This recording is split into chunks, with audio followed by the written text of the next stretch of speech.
Good evening, everyone. So, this is the workshop about water alchemy. You might have heard it so many times, but often neglect because it looks simple, but it's very, very powerful. A very, very powerful. This is the process where the awakening happens within your body with your water, whatever the water you drink. Okay, so how many of you know that water has a memory? What you can do? You can Google water has a memory and you get lot of information. So we drink water regularly, but we just do it very casually, right? So you need to understand that whatever the water we take, that has a lot of intelligence, lot of consciousness, more than intelligence. Okay. So the basic idea is like whatever the water we treat that as a just H2O, right? Okay, so just normal. That's what we feel. But this is the water is actually water carries the vibration. Okay, so the water actually carries the vibration and memory from wherever it is coming from. It actually takes all the vibrations. So you know that water has no as coming from the longest sources. From there, the pipes will be there, and the pipes it will be like underground, and it's go through lot of hurdles, left and right and top and bottom. So what happens is it carries the memory, and to stabilize that memory, I mean the best practice is you should never take the water directly from the tap or from your filters. Filter is still better because it stores water. Always you need to take the stored water. So that's the best practice. So it actually stabilizes. Okay. So the defragmentation happens when the water gets stored. And this is an ancient wisdom where it is known as the consciousness will get into the water from all these sources. So this is one of the sacred practice that energize the water, program the water, and healing through the water. One of the best healings it happens from the water because water has that powerful. That is why all the temples, whatever the tirtha we call this, right? So and all this, if you can see that before and after, and every temple have this pond kind of a thing. It actually stores that consciousness of the so much positive things, and rivers worshipped as the divine mother. Okay, and the best of the best part is, I know we take it as a granted, even though we know this. Never use the plastic, please. Because what happens is the waters, whatever the energy is there, right? So it won't resonate with the plastic.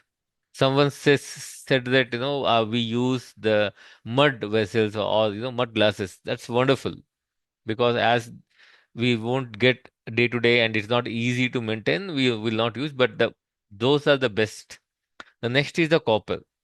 So you need to store that water in a copper vessels so that that 12 hours it actually resonate a lot with that copper, qualities with that water, so all these water bodies near the temples, all these daily rituals with be begin with the water purification, all your temple, the puja gadi, what we call that, temple rooms, you see that water we actually, we use for tirtha, as well as we use a small of the water vessel there.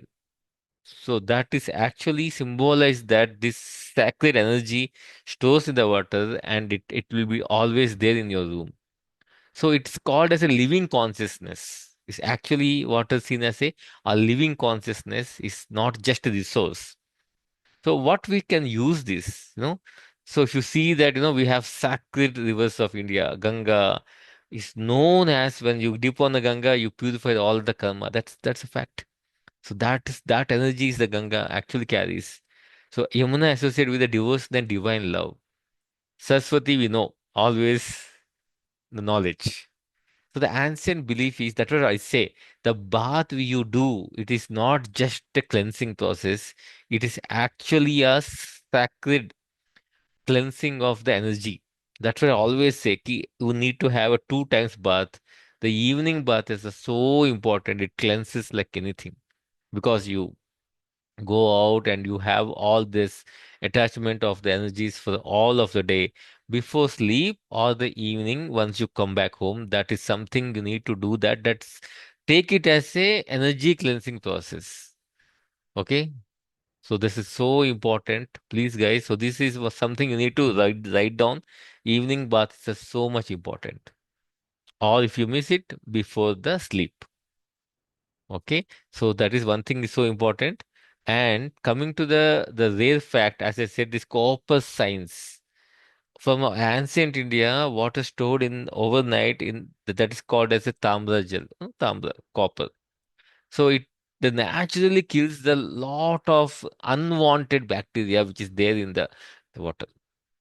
So that energy actually lot of resonate happens and that is it made of whatever unwanted energy it cleanses from the copper very, very naturally.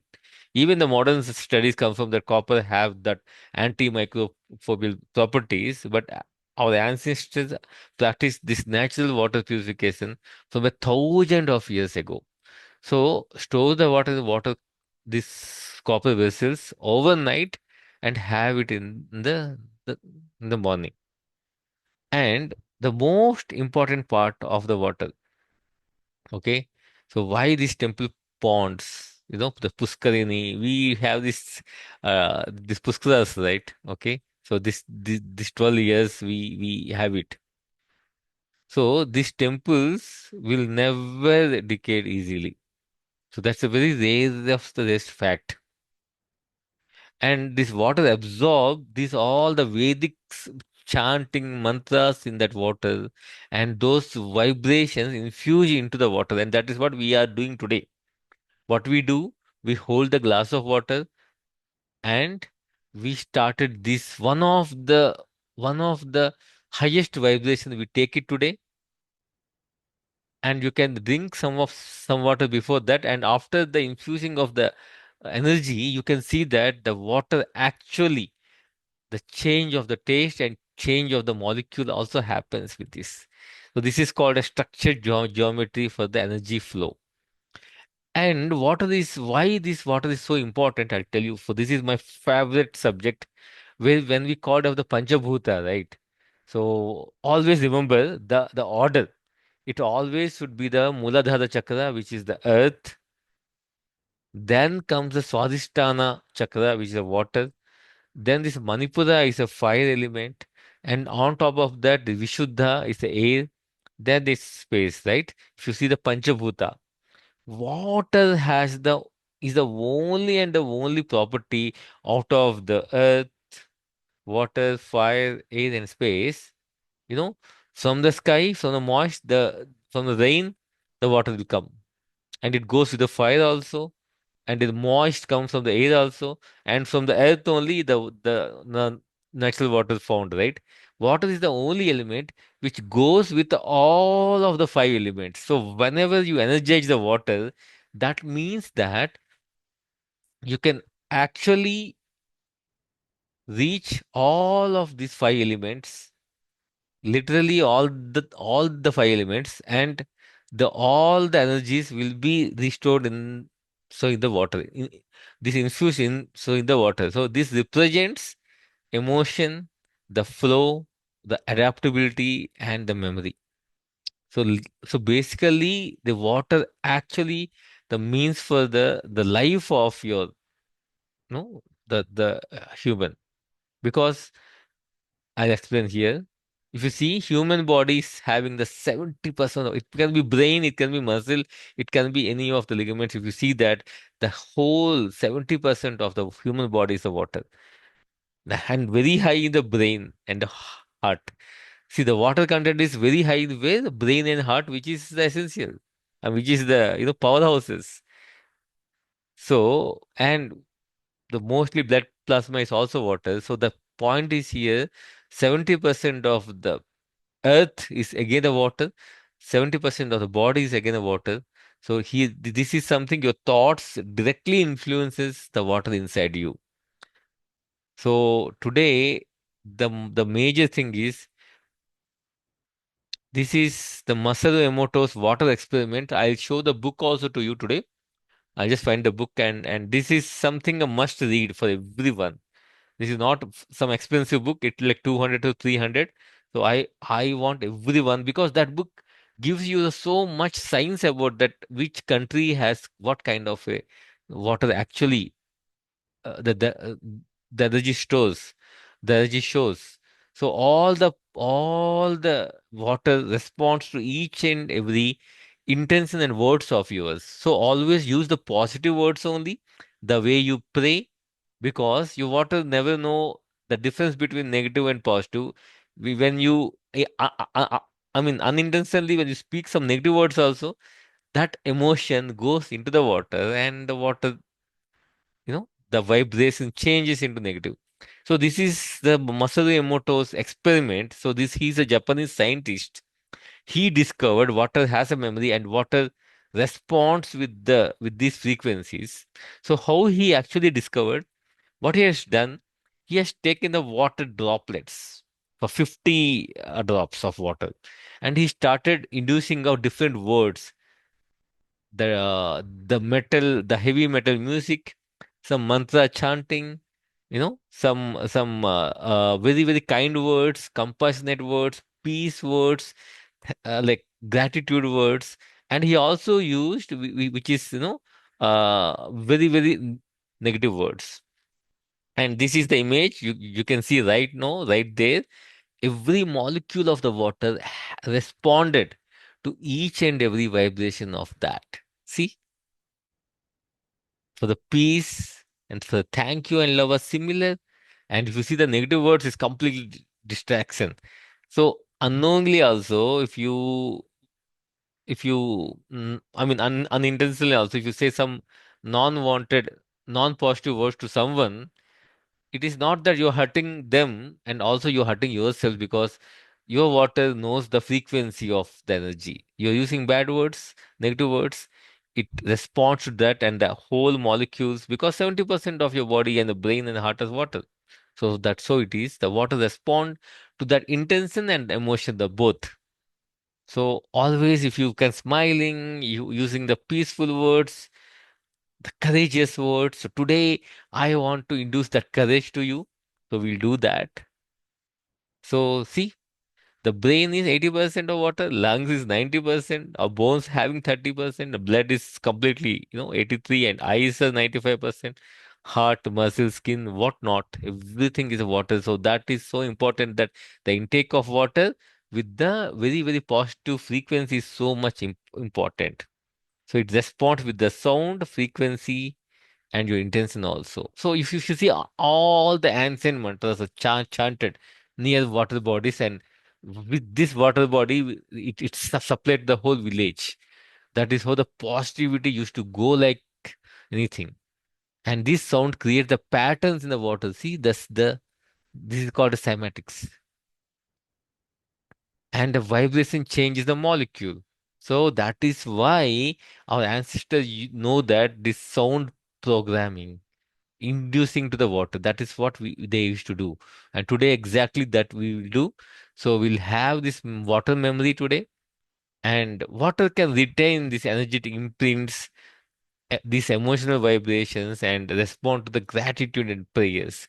Whenever you speak these gratitude words, the best of the best affirmations, how it will be used, because your body's water responds to that, stores that vibration, and it will give you the so much positivity. So we can 1,000% we can energize with our body and our emotions, and we program our subconscious with this simple water. See, that's like it's anonymous. So Tirtha, that's what we call it. So powerful. It's not just a Tulsi water. It's induced with all these mantras, and blessings were given to the water by sprinkling. Even today we do that, right? If you go to Shiva temple and you go to any temple, so just bless like this. So So Always drink water after the prayer, after the protection, after the meditation. Store the water in a copper vessels. And you know, right, Agya, this what you call Sandhya, this Sandhya Vandanam and all, they offering water to the sun while the sun set and sun rises. That's what we do, right? It's all meaningful. Just that we forgot this ancient wisdom. So these river baths before festivals we do, and this Kartika Masam and all. So it's all like this is called all forms of water alchemy, and inside our body, understand it respond to the fear, respond to the anger, guilt, gratitude, love. It can be positive or negative. So when you speak harshly, it is not harsh to someone else, it is to you. Your body absorbs that.